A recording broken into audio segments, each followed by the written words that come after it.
Hello parents, welcome back to my channel learning with Poonam. आज मैं आपके साथ शेयर कर रही हूँ हिंदी विषय कक्षा 3 अनुच्छेद। बच्चों को अनुच्छेद बनाना हमें किस तरह से सिखाना है और वो किस तरह से इनको अपने शब्दों में पिरो कर वो किस तरह से इनको लिख सकते हैं, ये आज का हमारा टॉपिक है। अनुच्छेद एक बहुत ही इम्पॉर्टेंट टॉपिक है जो तीसरी कक्षा से यानी थर्ड क्लास से, थर्ड स्टैंडर्ड से शुरू हो जाता है। और बच्चों को अनुच्छेद इंग्लिश में तो बच्चे आजकल के बहुत ही जल्दी इजीली बना सकते हैं, बट जब हिंदी विषय की बात आती है तो हमारे बच्चे बहुत ही कंफ्यूज हो जाते हैं कि हम अनुच्छेद किस तरह से बनाएं। अनुच्छेद एक पैराग्राफ होता है जिसपे एक टॉपिक पे आपको कुछ लाइनें बनानी होती हैं और लिखनी होती हैं। आज मैं आपको कुछ टिप्स दूंगी जिसकी हेल्प से आप अपने बच्चों को अनुच्छेद बनाने की प्रैक्टिस करा सकते हैं और बच्चे की हिंदी बहुत ही इम्प्रूव कर सकते हैं। जब हम अनुच्छेद बनाएंगे तो उसमें कुछ शब्द इस तरह के आते हैं जो बहुत ही बच्चे के लिए बहुत कठिन होते हैं, मुश्किल होते हैं। उन शब्दों का प्रयास हमें डेली हमारी जो आम बोलचाल की भाषा है उनमें करना चाहिए। जैसे हम मेरे बच्चे को मिला था, 2 अनुच्छेद मिले थे, मेरा प्रिय मित्र और पेड़ पौधों के लाभ। इस विषय पे उसको अनुच्छेद लिखना था। तो हमें बच्चों को बताना है कि आपका बेस्ट फ्रेंड, जो आपका प्रिय मित्र, जो आपको सबसे प्यारा है, उसकी अच्छी अच्छी बातें आप पहले बच्चे से सुनेंगे।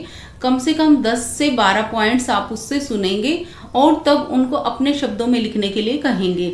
जैसे मैं आपके साथ शेयर भी करूंगी कि वो 2 अनुच्छेद में एक पैराग्राफ किस तरह से मैंने प्रिपेयर कराया और लिखा हुआ है। और पेड़ पौधों के लाभ तो हमारे बच्चों को पता ही होने चाहिए, ये कॉमन सेंस के लिए, उनकी जीके के लिए भी बहुत ज़रूरी है। और ये हिंदी में अनुच्छेद भी इस विषय पे बहुत ज़्यादा आता है। ये 2 बिल्कुल इम्पॉर्टेंट, मोस्ट इम्पॉर्टेंट टॉपिक हैं। तो चलिए स्टार्ट करते हैं कि मैंने किस तरह से प्रिपेयर कराई है लाइन, और एक्स्ट्रा उसके बाद मैं आपको बताऊंगी आप और कौन कौन सी जो पंक्तियां हैं इनमें आप जोड़ सकते हैं। सबसे पहले हम बच्चे का नाम लिखेंगे जो हमारा मित्र है। अर्जुन मेरा प्रिय मित्र है, वह मेरे पड़ोस में ही रहता है। हम दोनों एक ही विद्यालय में पढ़ते हैं, हमारी कक्षा भी एक ही है। देखिए पढ़ते हैं, 2 पढ़ते हैं तो यहाँ है पर बिंदु आएगा। हम दोनों एक साथ विद्यालय जाते हैं, वह बहुत होशियार है, खेल में भी वह हमेशा आगे रहता है। यहाँ अपने प्रिय मित्र की हम बात कर रहे हैं। हम दोनों साथ साथ पढ़ते हैं और साथ साथ खेलते हैं। गृह कार्य करने में हम एक दूसरे की मदद करते हैं। मैं उससे बहुत प्यार करता हूँ।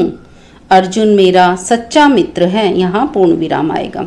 और हम इसमें और भी अच्छाइयाँ जोड़ सकते हैं कि एक दिन उसने मेरी बहुत ही सहायता की थी और वह मेरा बुरे वक्त में भी साथ देता है। मैं कभी अपना खाना नहीं लेकर भूल जाता हूँ तो वह मेरे साथ अपना खाना बांटता है, मुझे अपना खाना देता है और हम दोनों बहुत खुश रहते हैं। और वह मेरे साथ कभी भी लड़ाई झगड़ा नहीं कर सकता। इस तरह की हम बातें इसमें और भी जोड़ सकते हैं। अब यहाँ हम दूसरा अनुच्छेद देखते हैं। तो ये देखिए पेरेंट्स, हमारा दूसरा अनुच्छेद है पेड़ पौधों से लाभ। पेड़ हमारी धरती को हरा भरा और सुंदर बनाते हैं, ये हमें ऑक्सीजन देते हैं। तो देखिए सबसे बड़ा जो हमारा लाभ है वो है ऑक्सीजन देते हैं पेड़ हमें। ये वातावरण को शुद्ध रखते हैं। जब हमें वातावरण यानी वायु को, जब हवा को शुद्ध कर देते हैं तभी हम सांस ले पाते हैं। जड़ें मिट्टी को पकड़े रखती हैं जिससे भूमि का कटाव नहीं होता। इसके अतिरिक्त पेड़ हमें फल, फूल, मसाले और कई तरह की जड़ी बूटियां भी देते हैं। ये बारिश होने में भी मदद करते हैं। इनकी लकड़ियां घर और फर्नीचर बनाने में काम आती हैं। इस तरह पेड़ों से हमें बहुत लाभ है। हमें पौधारोपण करके पेड़ों की संख्या बढ़ानी चाहिए जिससे प्रकृति का संतुलन बना रहे। अब हम इसमें और क्या जोड़ सकते हैं वो मैं आपको बताऊंगी। हम इसमें ये भी जोड़ सकते हैं कि हमें अपने जन्म दिवस पर एक पौधा जरूर लगाना चाहिए। ये भी जोड़ सकते हैं कि पेड़ पौधे पशु और पक्षियों के लिए वे बहुत लाभकारी हैं। पशुओं का चारा बनाया जाता है पेड़ पौधों से, और अपना घोंसला बना के पक्षी अपना घोंसला बना के वहां पर रहते हैं। बहुत सारे पशु पक्षियों के लिए वो बसेरा होता है, वो उनका घर होता है। इसलिए हमें पेड़ नहीं काटने चाहिए और पेड़ों की रक्षा करनी चाहिए। तो आपको मेरा वीडियो ये कैसा लगा मुझे कमेंट बॉक्स में बताइए, और आप किस विषय पे, आप किस टॉपिक पे, कौन से सब्जेक्ट पे वीडियो चाहते हैं ये भी आप मुझे कमेंट बॉक्स में बताइएगा। और मेरा एक दूसरा चैनल भी है जो मोस्टली फीमेल्स के लिए है, मम्मीज के लिए है, आप उस पर भी जा सकते हैं। उसका लिंक मैं आपको डिस्क्रिप्शन बॉक्स में दे दूंगी, जहां आपको मेकअप, ब्यूटी और लाइफस्टाइल और house hold DIY tips, product review से रिलेटेड वीडियोस मिल जाएंगी। Thank you, thanks for watching. अपना ख्याल रखिए, स्वस्थ रहिए, खुश रहिए।